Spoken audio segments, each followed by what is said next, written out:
Meu nome é Hermano José Falcone de Almeida, trabalho na parte de psiquiatria da infância e adolescência há 33 anos, sou portador de osteogênese imperfeita, doutor em filosofia, professor e tenho muitas pesquisas. Vou abordar um tema hoje bastante urgente, que é a questão de como a epigenética eu já falei e vou voltar a falar, são os fatores sociais que influenciam no organismo humano.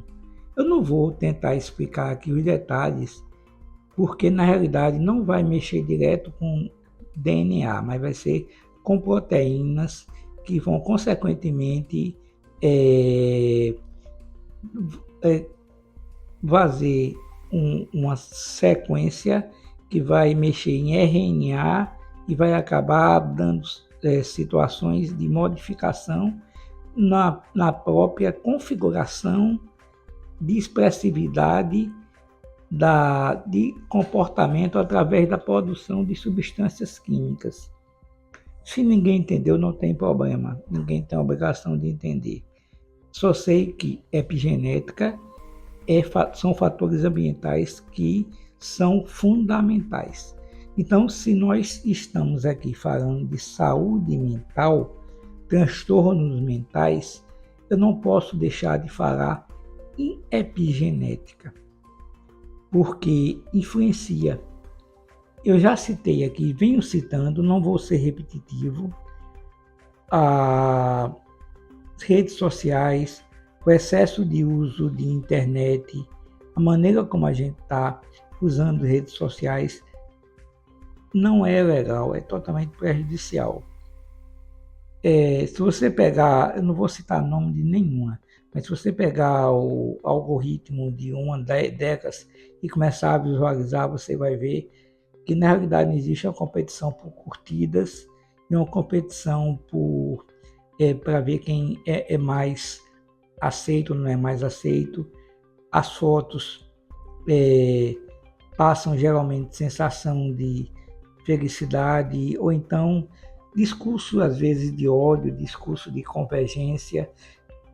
É uma série de coisas muito complicada e até pela internet se cria uma coisa chamada metacomunicação. Ninguém consegue se comunicar direito.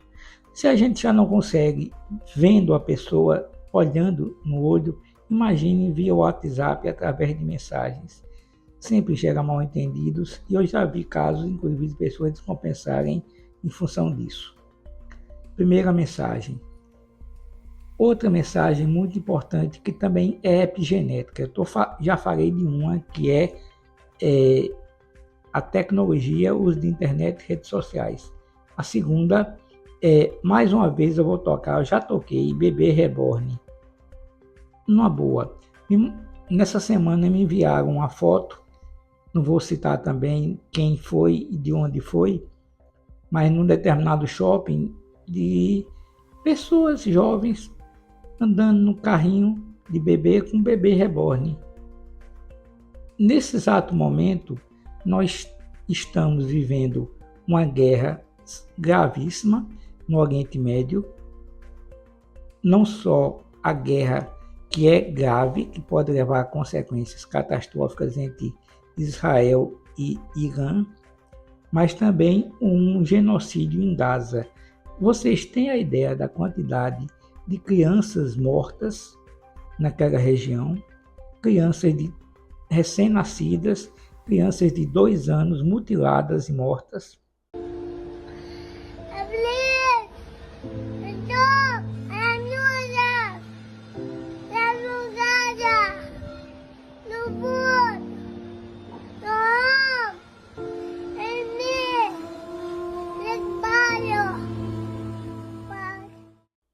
Vocês têm ideia de que nesse exato momento, também na África, existe mais ou menos umas 30 ou 40 guerras civis e que estão morrendo muitas crianças.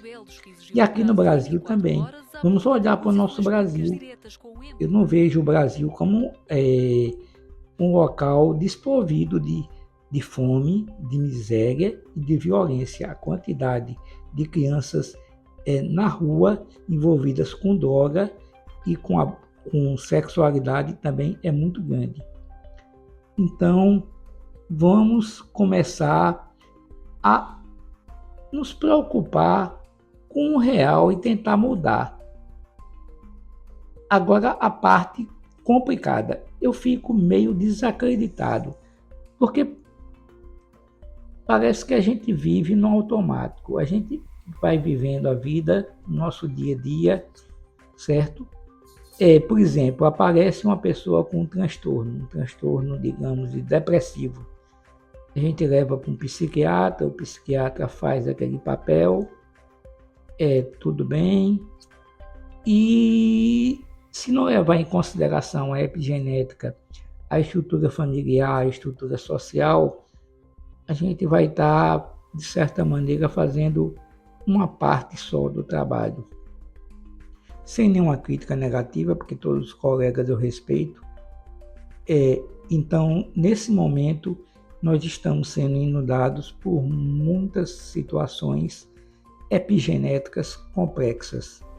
Eu já citei aqui a rede de internet e todas os mecanismos Instagram, Facebook, TikTok e outros. E citei aqui essa história de bebê reborn, que para mim as pessoas não se tocam. Parece que quanto mais a gente fala, mais elas querem fazer. E isso me preocupa bastante. A gente está criando elementos de uma autodestruição que a médio e talvez a curto prazo a gente já esteja sentindo, mas ninguém está observando. Nós estamos nos autodestruindo. Eu não estou fazendo nenhum discurso apocalíptico, eu estou fazendo um discurso aqui científico, certo? Então, prendam um pouco a respiração e observem o que nós estamos fazendo de nossas vidas, com nossas vidas e do planeta.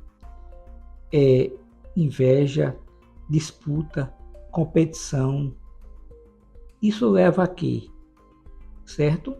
Um quer ser melhor do que o outro, ninguém é melhor do que ninguém. Todo mundo tem suas potencialidades, seus defeitos e suas capacidades. Alguns têm potencialidades em outras coisas, outros têm dificuldades em outras, mas isso não quer dizer que ninguém seja melhor do que ninguém. Número 1. Depois, não existe conceito de felicidade. O conceito de felicidade é uma coisa que se passa extremamente subjetiva. Então, nós devemos tentar nos unir. Eu sei que isso é uma utopia, talvez eu esteja sendo extremamente utópico nesse aspecto e realmente talvez nem eu próprio acredite nessas minhas palavras. Mas se a gente não se ligar para essa nossa capacidade de mudar o meio ambiente, de mudar nossas atitudes e mudar algumas situações que são fundamentais, ou seja, passar menos tempo na internet e mais tempo com pessoas, esquecer essa onda de bebê reborn e dar atenção às crianças que estão em situação de risco e vulnerabilidade. Se a gente não se preocupar mais com essas guerras que estão acontecendo, que pode, consequentemente, reverberar e cair aqui no Brasil, de alguma maneira, a gente vai estar, infelizmente, contribuindo para uma autodestruição. Eu gostaria agora, como sempre eu faço, de deixar um exemplo de uma pessoa que vai ser Robertinho do Recife. Robertinho do Recife é da minha época. Ele é um músico muito perfeito, genial. Ele tem uma história de 3 grandes acidentes na vida. Ele ficou em coma 3 vezes durante a infância, durante a adolescência e durante a fase adulta, e depois, na terceira idade. Ele resistiu. Ele talvez seja um dos melhores instrumentistas do Brasil, certo? Ele já trabalhou com Sivuca, Zé Ramalho, eu não citaria aqui que a lista é muito grande, de Elba Ramalho, a Sivuca, Zé Ramalho, ou seja, pessoas extremamente importantes, a Gal Costa. Então, o Robertinho do Recife, ele tem toda uma história. Aí eu pergunto, quem conhece o legado e o trabalho de Robertinho do Recife, certo?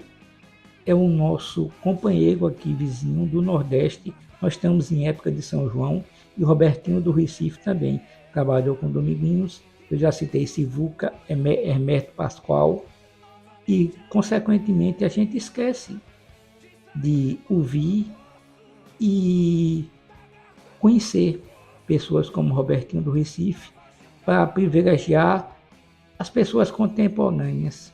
Ele é um modelo de resiliência. Ele conseguiu resistir a 3 quase mortes. Ele teve em coma. Então, assim, por que você que está aí me ouvindo não pode se mexer um pouco e ajudar a nosso planeta, a nosso dia a dia, nosso cotidiano ser um pouco melhor? Vamos nos lembrar que nós somos responsáveis pela epigenética, certo? Então, menos egoísmo, menos disputa, menos competição e mais fraternidade e acolhimento. Então, meu recado é esse. Para evitar grandes problemas de transtornos mentais, a gente precisa mudar. E essa mudança depende de nós, de você que está me assistindo, certo?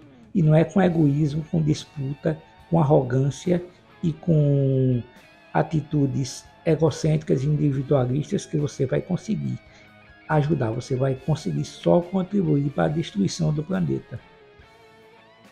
Viva Robertinho do Recife, viva aqueles que resistem de maneira ética e com dignidade.